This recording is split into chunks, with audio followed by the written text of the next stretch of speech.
miliknya Tuhan, jemaat yang dikasihi olehnya. Ibadah raya pagi hari ini kita lakukan dengan pengakuan. Pertolongan kita datang dari Tuhan pencipta langit dan bumi serta segala isinya. Tuhan itu setia.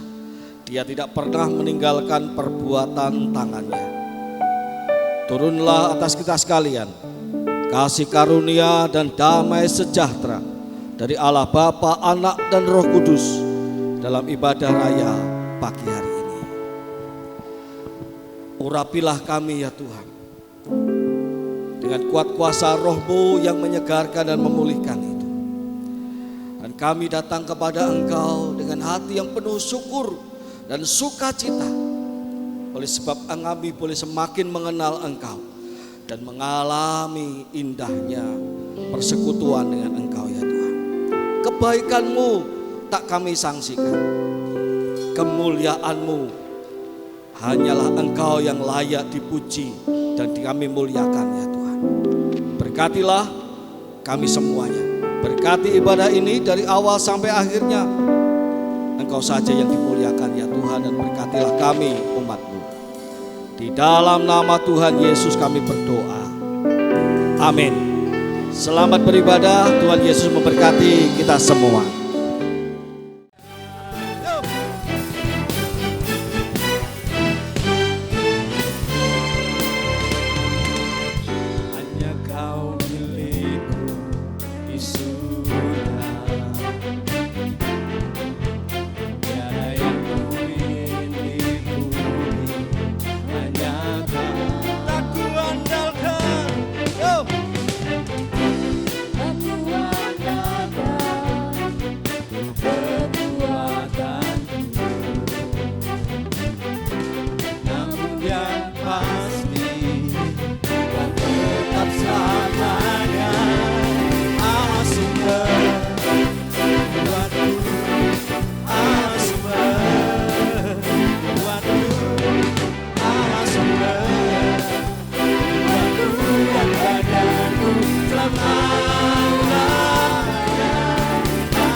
Kami menyembah-Mu Tuhan.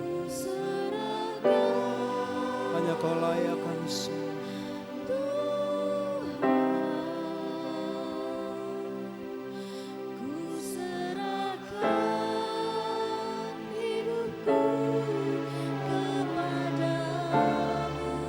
Terpujilah nama-Mu Tuhan.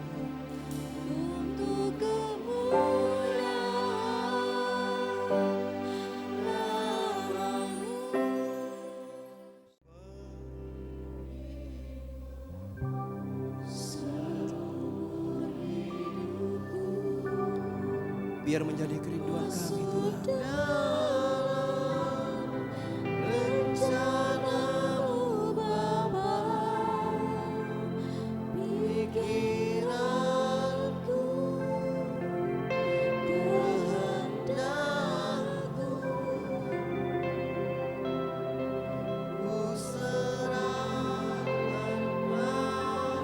Bentuk kami Tuhan.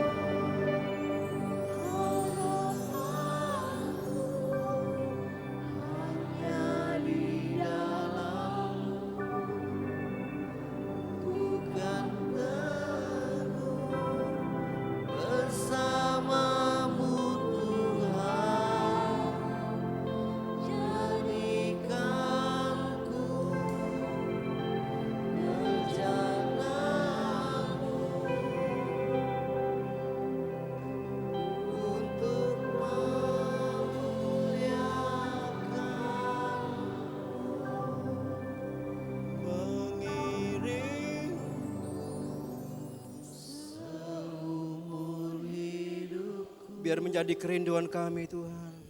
Masuk dalam rencanamu Bapa, pikiranku, kehendakku, ku serahkan padamu. Harapanku hanya di dalam-Mu. Ku kan teguh bersama-Mu Tuhan. Jadikanku bercanda-Mu,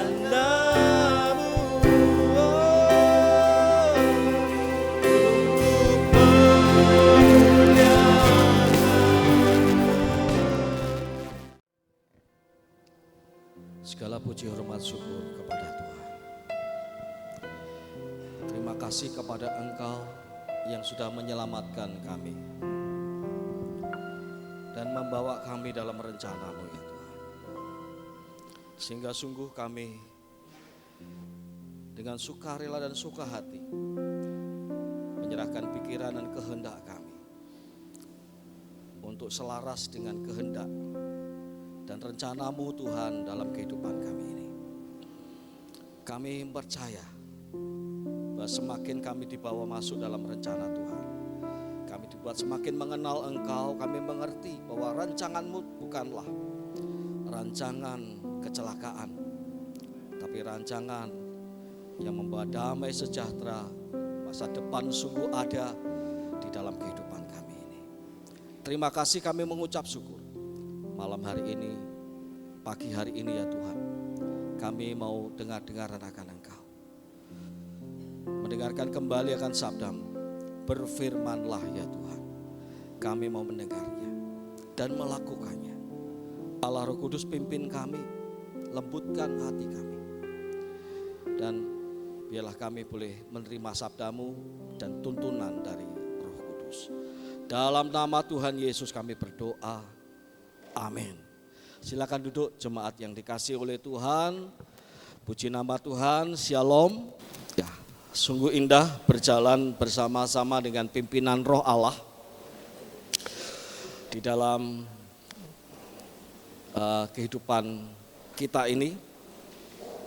Semakin kita berjalan dalam pimpinan Roh Allah, semakin kita tahu bahwa kita diajak untuk tidak menjadi orang Kristen yang biasa-biasa saja, tetapi kita mengetahui keistimewaan dan keindahan hidup di dalam Tuhan. Dan saya rindu pengalaman-pengalaman yang dialami oleh orang-orang kudus Tuhan di masa lalu, atau orang-orang kudus Tuhan di masa sekarang ini kita dialami oleh semua anak-anak Tuhan, hingga dalam segala situasi dan kondisi memuliakan Tuhan itu menjadi sesuatu hal yang menggembirakan. Puji nama Tuhan, terima kasih untuk rekan-rekan pemuji, pemusik yang sudah membawa kita bersama-sama dipakai oleh Tuhan untuk menikmati hadirat-Nya pagi hari ini. Ya, selamat datang Yos, sudah kembali dari Amerika, kembali ke bumi Katulistiwa, ya, puji Tuhan. Ya, Bapak Ibu sekalian yang dikasihi oleh Tuhan, Hari ini kita akan bersama-sama merenungkan sebuah tema tentang tubuh untuk Tuhan dan Tuhan untuk tubuh. 1 Korintus pasal 6 ayat yang ke-13 sampai ayat yang ke-18. 1 Korintus pasal yang ke-6 ayat yang ke-13 sampai ayat yang ke-18.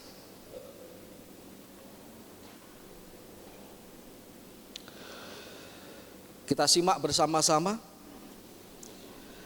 Makanan untuk perut dan perut untuk makanan. Tetapi kedua-duanya akan dibinasakan Allah. Tubuh bukanlah untuk percabulan, melainkan untuk Tuhan, dan Tuhan untuk tubuh. Allah yang membangkitkan Tuhan akan membangkitkan kita juga oleh kuasa-Nya. Tidak tahukah kamu bahwa tubuh kamu semua adalah anggota Kristus? Jadi akan kuambilkah anggota Kristus dan menjadikannya anggota tubuh pelacur? Sekali-kali tidak. Atau tidak tahukah kamu bahwa siapa yang mengikatkan dirinya pada perempuan cabul menjadi satu tubuh dengan dia? Sebab telah dikatakan, keduanya akan menjadi satu daging. Namun, siapa yang mengikatkan dirinya pada Tuhan menjadi satu roh dengan Dia. Jauhkanlah dirimu dari percabulan. Setiap dosa lain yang dilakukan manusia terjadi di luar tubuhnya. Namun orang yang melakukan percabulan berdosa terhadap tubuhnya sendiri. Jemaat yang dikasihi oleh Tuhan, ketika saya menginjak remaja, saya sangat ingat entah berapa sekian kali mama saya menasihati saya. Khususnya ketika saya mulai dilepas untuk keluar kota. Waktu itu studi saya di luar kota, lalu setelah dari studi itu SMA, saya pun melanjutkan dengan bekerja di luar kota juga. Betapa mama saya menasihati saya untuk berhati-hati dengan berbagai macam kecenderungan anak-anak zaman sekarang, zaman itu. Jangan ya kamu sekali-kali nyoba untuk melakukan apa-apa yang tidak berkenan kepada Tuhan. Jangan ya kamu itu mabuk-mabukan. Jangan pernah coba ya. Bahkan dikatakan jangan coba-coba pernah merokok ya. Dan jangan pernah coba-coba yang ikuti gaya-gaya anak muda yang mendukakan hati Tuhan. Berulang kali mama saya menasihati saya seperti itu, dan saya melihat ada aura kekhawatiran di dalam dirinya melepas anak sulungnya ini. Itu zaman dulu. Zaman sekarang ini saya melihat kekhawatiran yang kurang lebih sama atau bahkan semakin meningkat. Dari orang tua ketika melihat anaknya mulai harus mandiri, harus jauh dari orang tua, atau sudah punya keinginan dirinya sendiri yang tidak salah seperti anak-anak yang memang mau tidak mau harus nurut sama orang tua. Anak-anak remaja tidak bisa dipaksa untuk selalu menurut kepada orang tua. Karena pemaksaan akan menimbulkan justru kerenggangan jarak antara orang tua dengan anak. Tetapi itu pun yang saya lihat, betapa ada aura kekhawatiran di dalam diri para orang tua terhadap anak-anak remajanya, anak-anak pemudanya sekarang ini. Mungkin nasihat-nasihat mama saya kepada saya diungkapkan juga oleh orang tua zaman sekarang ini. Mungkin juga Bapak Ibu sekalian yang punya anak yang mulai beranjak dewasa, memberikan nasihat-nasihat kepada mereka untuk menjaga diri baik-baik, supaya masa depan itu tidak dirusak oleh sebuah tindakan-tindakan yang salah, yang dapat mengganggu masa depan mereka. Saya percaya kalau anak-anak kita zaman sekarang ini suatu saat menjadi orang tua juga, Apa yang kita khawatirkan kepada anak-anak kita akan mereka khawatirkan juga suatu saat ketika mereka menjadi orang tua. Jemaat yang dikasihi oleh Tuhan, kekhawatiran semacam ini memang dapat dipahami. Karena nilai-nilai moral kekristenan, nilai-nilai moral agama dipertanyakan akhir-akhir ini. Tidak lagi diperhatikan mungkin oleh dari zaman ke zaman dan semakin mungkin terlihat kuno bagi generasi-generasi yang ada sekarang ini. Apakah seks di luar nikah masih menjadi sesuatu hal yang sakral, yang diperhatikan sungguh-sungguh oleh anak muda? Kok rasanya lama-lama para hamba Tuhan, para pendeta ini ketika mengajarkan hati-hati jaga kesucian tubuhmu, jaga anak-anak muda, jaga rekan-rekan PRBK ya, terhadap segala macam kemungkinan kok jatuh dalam dosa seksual. Rasanya kok bertentangan dengan semangat zaman ini, bahwa sepertinya dosa seksual semacam itu bukan lagi menjadi sebuah kesalahan.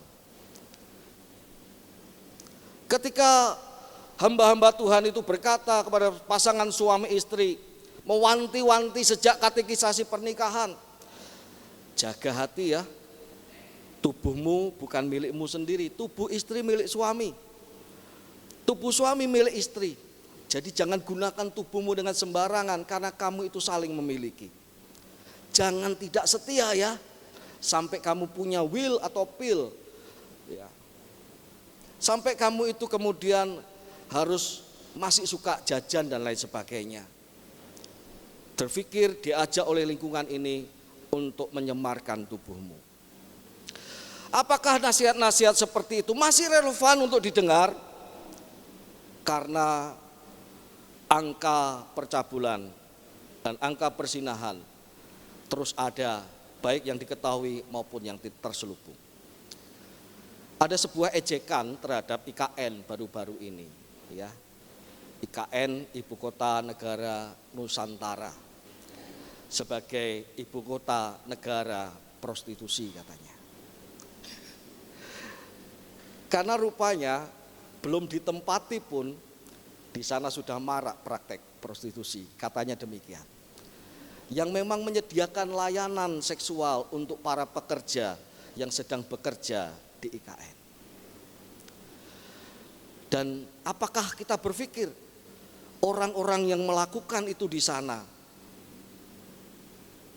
melakukan sampai keluarga yang ada di Jawa, keluarga yang ada di NTT, keluarga yang ada di Papua atau di Sumatera atau di Sulawesi tahu bahwa mereka melakukan itu dan mengizinkannya? Saya yakin pasti tidak. Dan itu dilakukan sembunyi-sembunyi dan dinikmati sebagai sesuatu hal yang wajar saja. Inilah tantangan bagi gereja Tuhan. Apakah gereja Tuhan masih bisa menjadi terang di tengah-tengah dunia yang gelap? Masih menjadi patokan moral sebagai sokok guru dari ajaran yang menjunjung tinggi nilai-nilai kebaikan, kehormatan termasuk kepada tubuh, di tengah-tengah dunia yang sedang mulai merebakkan kegelapannya sampai sekarang ini. Maka hari ini kita bersama-sama melihat sebuah surat yang penting yang ditulis oleh surat Rasul Paulus kepada jemaat Korintus, di mana jemaat Korintus saat itu adalah jemaat yang paling dekat dengan dosa percabulan, karena praktek ini dipraktekkan dalam kuil-kuil Afrodit yang ada di kota Korintus. Lalu yang kedua, berkaitan dengan ajaran Plato, filsafat Plato yang dualistik, yang memisahkan antara tubuh dengan jiwa.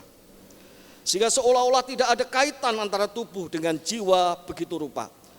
Menjadikan pola pikir jemaat orang-orang yang di Korintus untuk mudah sekali menerima pemisahan antara tubuh dengan jiwa. Jemaat yang dikasihi oleh Tuhan, kuil Afrodit ada kuil di mana melegalkan pelacuran bakti namanya. pelacuran yang dilegalkan dalam sebuah ibadah kepada Dewi Aprodit. Sehingga di sana orang itu melakukan hubungan seksual dengan yang bukan istrinya dianggap sebagai sebuah ibadah kesuburan. Ya. Dan itu menjadi sesuatu yang marak. Kalau sekarang ini apakah yang seperti itu ada? Jawabnya ada. Ketika tubuh dan hubungan seksual dianggap sebagai sebuah kondisi biologis semata-mata. Seperti makan dan minum. Pernah adakah yang masih mungkin ada yang berkata bahwa hubungan seksual itu wajar, seperti orang itu butuh makan dan minum.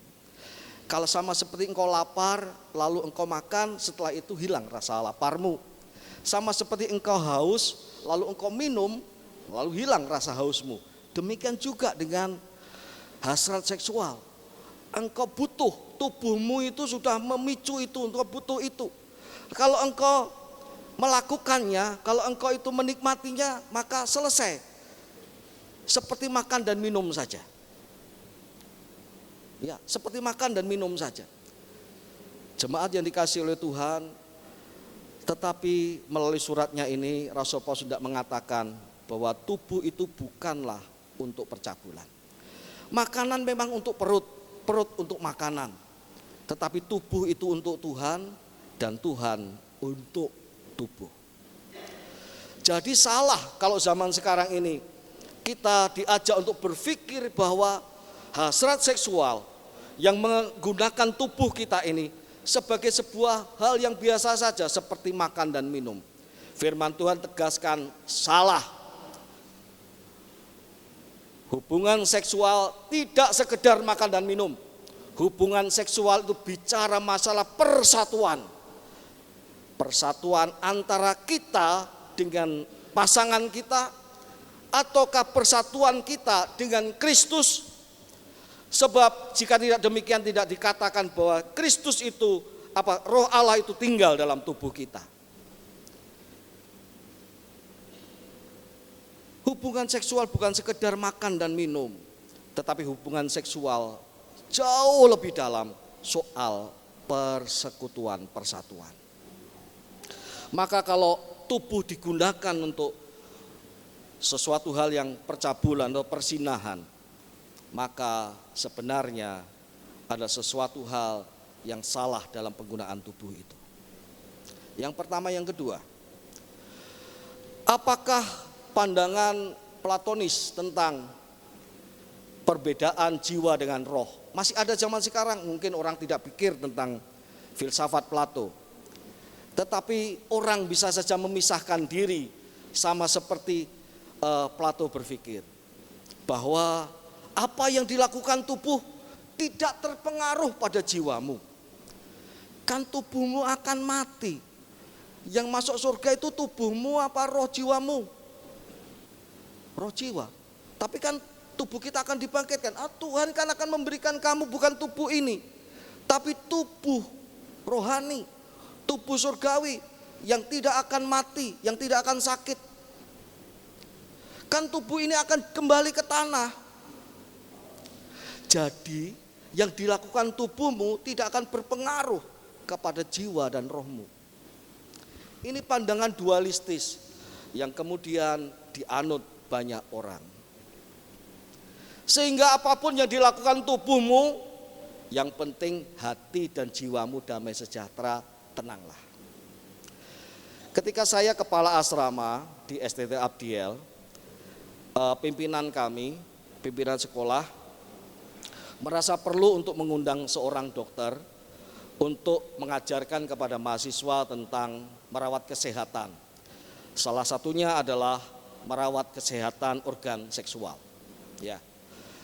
Lalu diundanglah seorang dokter yang dokter Kristen yang kemudian kami kenal, seorang jemaat dari sebuah gereja, lalu mengadakan ceramah.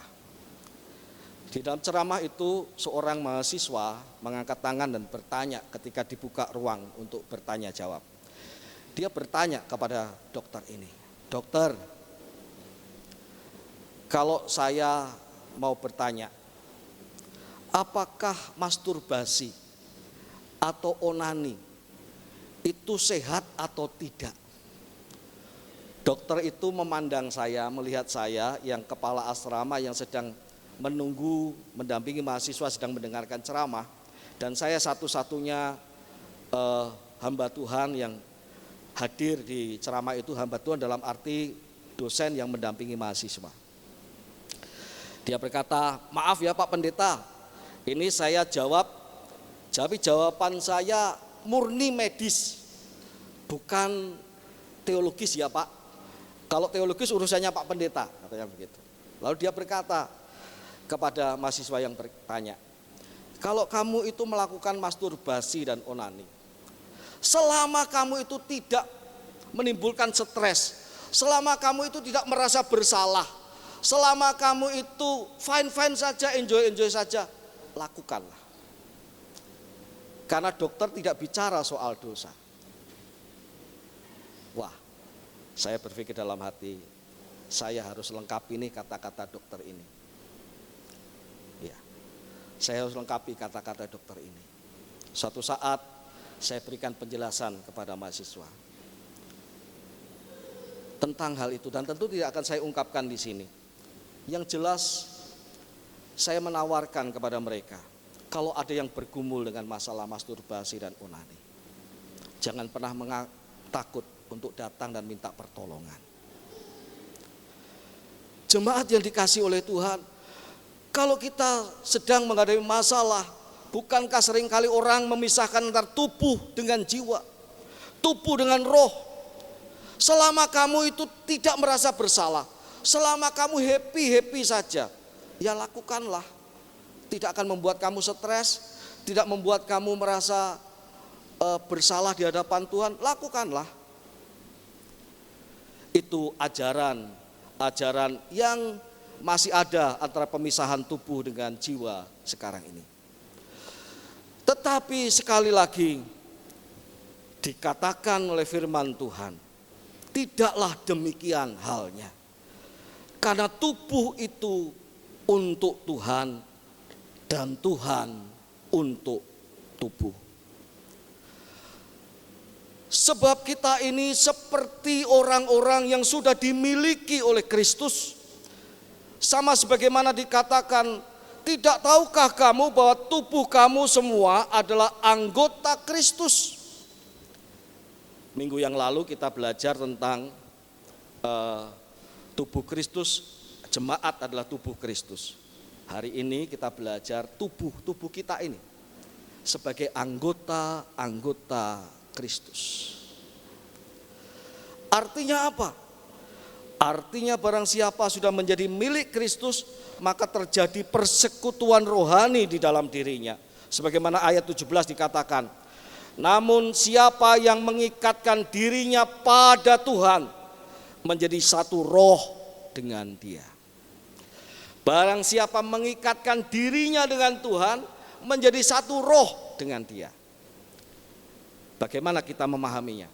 Apakah ketika kita mengikatkan satu roh dengan Tuhan, roh kita ini keluar dari tubuh kita, lalu bersatu dengan Tuhan? Jadi tubuh kita itu bisa dalam keadaan tanpa roh. Roh ini bisa keluar lalu menyatu dengan Tuhan. Biarlah tubuh ini berdosa, biarlah tubuh ini melakukan segala yang cemar, tapi roh yang bersekutu dengan Tuhan itu bisa keluar dan bersekutu dengan Tuhan. Oh tidak, tidak seperti itu. Persekutuan dengan Kristus yang menghasilkan persekutuan roh antara kita dengan Tuhan terjadi di dalam tubuh kita. Jika tidak demikian, tidak akan dikatakan bahwa tubuhmu itu bait Roh Kudus. Tubuh kita ini, tubuh saya ini bait Roh Kudus, di mana Roh Kudus tinggal di dalamnya. Di dalamnya terjadi pertemuan antara roh saya dengan roh Tuhan. Di dalam tubuh ini terjadi pertemuan antara roh Bapak Ibu dengan roh Tuhan, dengan Roh Kudus. Pertemuan itulah yang membuat kita mengenal Tuhan lebih dekat. membuat kita mengalami damai sejahtera Tuhan yang sudah diberikan oleh Tuhan itu dibangkitkan dalam perjumpaan itu. Dikobarkan dalam perjumpaan itu. Jadi salah kalau orang berkata persekutuan dengan roh tidak melibatkan tubuh. Sampai ada orang pengajaran zaman sekarang ini ada yang pernah marak dan diikuti oleh orang-orang tertentu untuk membenarkan dirinya. Dia bicara tentang pernikahan dalam roh. Oh, sebenarnya Tuhan itu hendak menjodohkan kamu dengan si A. Tapi gara-gara kamu itu sudah tidak dengar-dengaran sama Tuhan, kamu itu kok menikah sama si B. Ya artinya harus dipikirkan begini, ketika kamu menikah sama si B itu pernikahan jasmani, pernikahan badani. Tapi sekarang kamu menjadi suami istri secara roh dengan dia, dinikahkan secara roh. Wah ini apa lagi ini? Kalau saya itu bisa aja menggunakan itu. Wah ternyata saya ini banyak tidak cocoknya sama Okta. Jangan-jangan ini pernikahan badani. Oh ternyata jodoh saya secara roh itu si Anu. Jadi lucu kan? Enggak. Firman Tuhan tidak menganut pemisahan seperti ini. Roh dan jiwa, tubuh itu saling mempengaruhi. Bukankah kalau tubuh kita sakit, jiwa kita juga menjadi lemah? Tidak mudah berdoa, betul Pak. Sakit nih, sudah lama Pak, tapi saya itu mau berdoa jadi tidak mudah Pak, karena aduh tubuh saya sakit. Di saat seperti itu Tuhan katakan apa? Roh Tuhan akan berdoa untuk kamu. Jadi mari kita perhatikan baik-baik bahwa kita ini milik Kristus. Dan sebagai milik Kristus, kita itu menjadi persekutuan roh dengan Tuhan. Dan itu bukan berarti kita meninggalkan tubuh kita untuk bersatu dengan roh Tuhan. Persekutuan itu terjadi di dalam tubuh kita ini. Oleh sebab itu, tubuh bukan untuk percabulan. Tubuh bukan untuk sesuatu hal yang bukan menandakan bagi kita milik Tuhan. Tubuh adalah digunakan untuk apa yang berkenan kepada Tuhan. Jemaat yang dikasihi oleh Tuhan, maka kita bersama-sama hari-hari ini, kita bersama-sama mau memikirkan tubuh kita itu adalah tubuh yang juga disucikan, dikuduskan oleh Tuhan. Meskipun tubuh kita tidak ikut menjadi bagian dalam kerajaan surga, tetapi kematian Kristus adalah kematian juga untuk membuat tubuh kita ini suci dan kudus di hadapannya. Sehingga tubuh adalah cara kita menampilkan diri. Tubuh adalah cara kita mengekspresikan diri. Dari mana orang tahu bahwa jiwamu itu bersih, rohanimu itu berkobar? Dari mana? Dari mana orang tahu bahwa engkau melayani Tuhan dengan roh yang menyala-nyala? Dari mana? Dari tubuh kita. Wow, giat sekali untuk Tuhan. Diomongin orang ini itu tak melemahkan dia untuk bekerja dan melakukan untuk Tuhan. Sukarela seperti bapak-bapak PP ketika melayani angkat-angkat barang ketika COVID time. Semoga demikian. Tak pandang ini pekerjaan kasar atau apa, yang penting dilakukan untuk Tuhan sukacita. Wah, kok semangat? Orang tidak akan berkata, tubuh saya semangat Pak. Enggak. Orang kan berkata, wah melayani Tuhan Pak, selalu manisi. Hati saya itu berkobar-kobar untuk cinta sama Tuhan. Ketawanya dari mana? Dari gerak tubuhnya. Dari apa yang dikerjakannya. Tahu dari mana orang itu tekun berdoa? Kamu sudah berdoa? Sudah. Kok aku tidak lihat? Aku kan berdoa dalam roh. Tubuhku memang kerja, tapi rohku berlutut.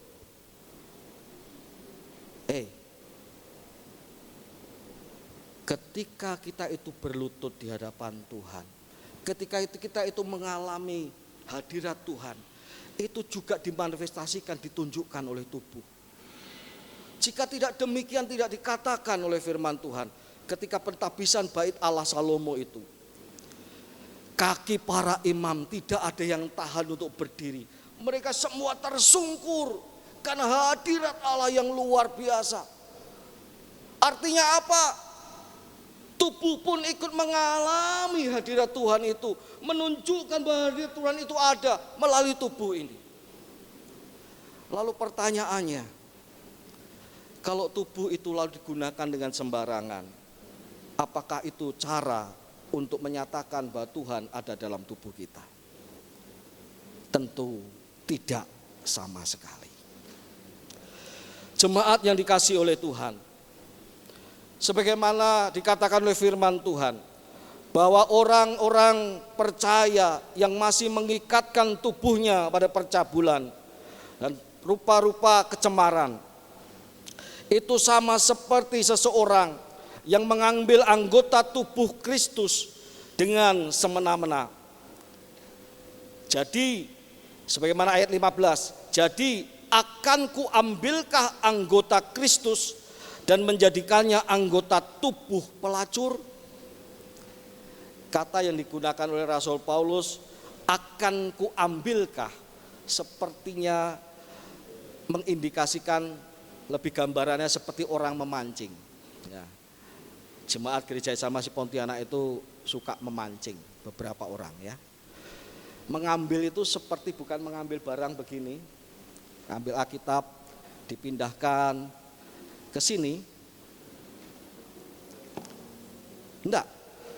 Mengambil yang dimaksud oleh Rasul Paulus adalah mengambil secara paksa. Mirip seperti gambaran orang yang memancing. Ketika orang memancing, apakah ikan akan sukarela datang makan umpan, lalu tangkaplah aku Pak Hendra, kan enggak gitu kan? Tangkaplah aku Pak Heri. Enggak. Tangkaplah aku Pak Sarjono, Pak Simin dan lain sebagainya yang suka mancing. Tapi mancing itu mengambil dengan paksa. Ketika sudah ditangkap umpannya, tarik. Wah, saya enggak tahulah, yang paling paham yang suka mancing. Tarik ulur sampai kemudian dipaksa untuk naik.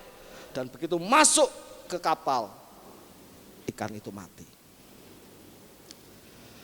Jemaat yang dikasihi oleh Tuhan, ketika tubuh itu digunakan untuk percabulan, digunakan untuk hal-hal yang tidak berkenan kepada Tuhan, seperti mengambil dengan paksa dari milik Tuhan menjadi milik dari si jahat. Diambil dengan paksa. Oleh sebab itu, hari ini kita bersama-sama sebagai anak-anak Tuhan.